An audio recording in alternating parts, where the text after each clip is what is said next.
on the stories making headlines today. When it comes to empowering the girl child, everyone is at the forefront, willing to lend a hand, and yet, when it comes to the boy child, everyone takes a step back and hopes for the best.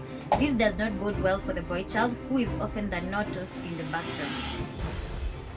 It is said that everyone is allowed to worship the God they believe in, but should people also embrace the atheist communities? And if so, does it go against the beliefs of the community? On to incarceration news. Hundreds of children aged below 4 years live with their mothers in Kenya's prisons, which are generally faced with congestion and hygienic conditions. Tensions tend to rise high when it nears election year since the violence of the 2007 presidential election. This has caused cultural tensions amongst Kenya's highest ranking tribes.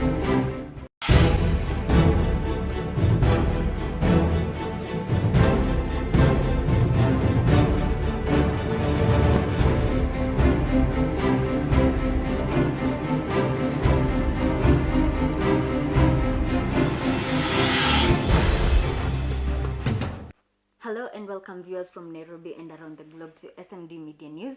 I am Simbwa Muse and I will be with you for the next 30 minutes as I report to you about the ongoings within and without the country.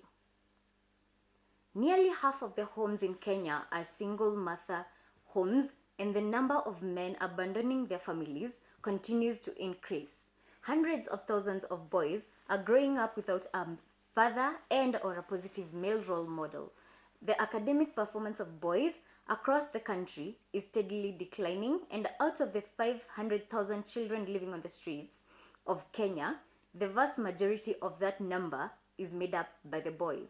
Life on the streets for the boys consists of crime, drug use, illnesses, and abuse. The question of religion is an ongoing debate between the different denominations in Kenya.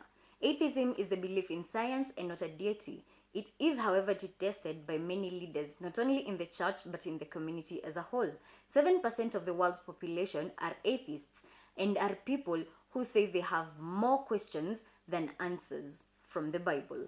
And that is very contradicting. According to the Kenya Constitution, Article 32 in the Bill of Rights, every person has the right of freedom of conscience, religion, thought, belief, and opinion. Question of the day.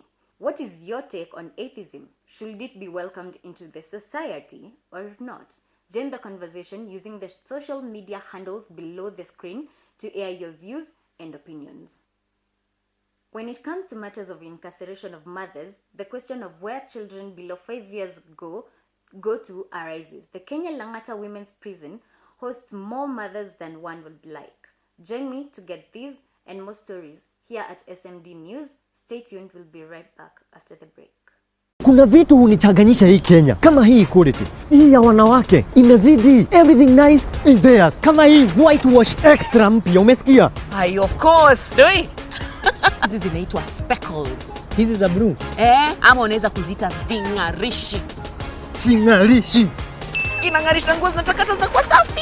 Alafu angalia povu. Naona kaini ya kubambanya. Unaosha nguo mingi na maji kidogo tu. New Whitewash Extra Bar Soap. Kila kitu ni extra. Extra lather and a lot more extra strength for that extra clean wash. Bidhaa bora kutoka Pwani Oil Products Limited. Did you know out of 361 children, 80 are with their mothers at the Langata Women's Prison? These children found their way into these prisons simply because their mothers were imprisoned, and that it was not advisable to separate them from their mothers. This is despite the fact that prisons are not safe places for pregnant women, babies, and young children. When a mother is imprisoned, her young children may go into prison with her or be separated from her and left at home. Experts say that children of incarcerated parents are 6 times more likely than other youth to land in prison at some point in their own lives, and the situation may be worse for the children living with their incarcerated mothers in prison. Since independence, Kenya's political scene has been defined by the real and perceived social political conflict between the Luo and Kikuyu. According to an article on the Africa Report, election cycles tend to bring Kikuyu and Luo rivalry to the surface, but it is always bubbling and shaping Kenya as a political society. The past 4 presidential elections have been primarily a Kikuyu-Luo competition. The two men at the center of the past 3 Uhuru Kenyatta and Raila Odinga are the sons of the country's leaders at independence. The partnership between their fathers not only united the country for a short while, but it also set the stage for the current mess.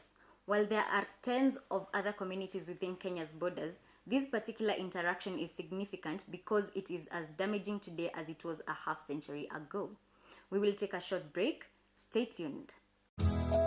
Kenyans are finding new reasons to change to Aerial. You always want to see your children do well.